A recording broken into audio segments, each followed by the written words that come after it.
жаштар ата энесин кандай сыйлайт деген темада сүйлөшөбүз. Чем урушканга караганда балага акырын айткан сөз мээсине жакшы таасир этет. Азыр тура эмессиз да, эмнеге сиз кыздарга асыласыз? Вечерге коюп бербесе аз бөлөнөт. Ал ата энеден кийимди сатып берип атат, ошол кашын тердирип атат, ошол чачын боетип атат. Ата энеси каржылап атат да ошол. Психолог айтат, балаңыз канчада дейт. 3 ай болду десе, сиз 3 айга кечигип калыңыз дейт. Мен мектепке акча керек деп туруп хата кетип каласыңар. Бул жерде коомдагы биз айлана теерейбиз да күнөөлүү болуп калат. Мага эч ким алып жетпейт, даже мен ата энемди да тоготпойм деген майнда бар. Эмне үчүн ойлоп атасың, ата энесин да түртүп туруп авторитет боло алат депчи.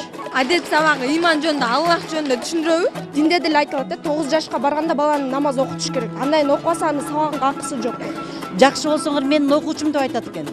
Жаман болсоңор күйүнөт экен, менин окуучум эле ушул депчи. Мен мага сотко алып бере албагандан кийин мени төрөбөй эле койбойсуңбу? Азыркы кезде имансыз ата энелер деле бар.